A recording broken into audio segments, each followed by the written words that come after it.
Neymar ক্যারিয়ারের সবচেয়ে বাজে হারের পর নেইমার বললেন, "আমি লজ্জিত এবং সন্তোষের কোচও বরখাস্ত এই ম্যাচের পর।"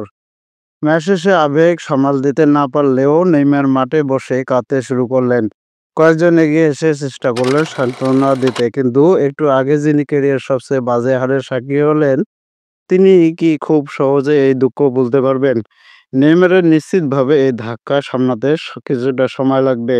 আজ সকালে ভাস্কো দা গামার বিপক্ষে ৬-০ গোলে বিধ্বস্ত হয়েছে নেইমারের সান্তোস। ব্রাজিলিয়ান লিগ সিরিয়ার এই ম্যাচে কোনো প্রতিদ্বন্দ্বিতাই গড়ে তুলতে পারেনি নেইমারের দল।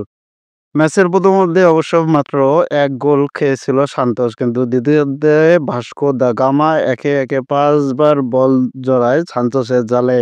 আজ সেই ২ হার পেছনে পড়ে গেল ২০১৪ বিশ্বকাপের সেমিফাইনালে স্বাগতিক ব্রাজিল জার্মানির কাছে ৭-১ গোলে বিধ্বস্ত হলেও সেই ম্যাচে চোটের কারণে মাঠের বাইরে ছিলেন নেইমার। এই ম্যাচের আগে নেইমারের ক্যারিয়ারে সবচেয়ে বড় হার ছিল ৪-০ গোলে ২০১১ সালে সান্তোসে খেলার সময় বার্সেলোনার বিপক্ষে ক্লাব বিশ্বকাপের ম্যাচে এবং ২০১৭ সালে বার্সেলোনা খেলার সময় পিএসজির বিপক্ষে চ্যাম্পিয়ন্স লিগে এমন হারের স্বাদ পেয়েছিলেন তিনি।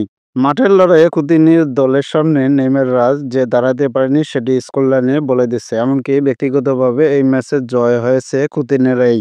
ভাস্কো দা গামা ৬ গোলে ২টি করেছেন সাবেক লিভারপুল ও বার্সেলোনা ফরোয়ার্ড। গোল দুটি হয় ম্যাচে ৫৪ এবং ৬২ মিনিটে। এই ম্যাচের আগে স্বাভাবিকভাবে সবার চোখ ছিল নেইমার ও তার জাতীয় দল সতীর্থ ফিলিপ কুতিনোর দিকে। নেইমার প্রতিনিধিত্ব করছিলেন সান্তোসের আর কুতিনো ভাস্কো দা গামার হয়ে। দুর্দান্ত এই জয়ে অবনমন অঞ্চল থেকে বেরিয়ে এসেছে ভাস্কো দা গামা। ১৮ ম্যাচে ১৯ পয়েন্ট নিয়ে ১৬ নম্বরে অবস্থান করছে তারা। অন্যদিকে ১ ম্যাচ কম বেশি খেলে নেইমার ২১ পয়েন্ট নিয়ে সান্তোস আছে ১৫ নম্বর অবস্থানে। ম্যাচ শেষে নেইমার বলেছেন, "আমি লজ্জিত। আমাদের পারফরম্যান্সে আমি সম্পূর্ণ হতাশ। সমর্থকদের প্রতিবাদের পুরোপুরি অধিকার রয়েছে এবং অবশ্যই সহিংসতা পরিহার করে। তারা গালি যদি দেয় বা অপমান করে সেটার অধিকার তাদের রয়েছে।"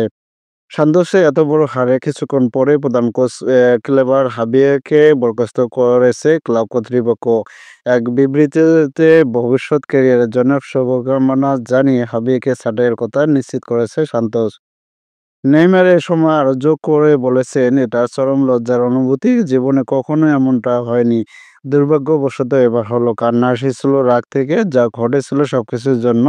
"দুর্ভাগ্যবশত আমি সব দিক দিয়ে সাহায্য করতে পারি নাই। যাই হোক, পুরো ব্যাপারটা ছিল একেবারে বাজে। এটাই হলো বাস্তবতা।"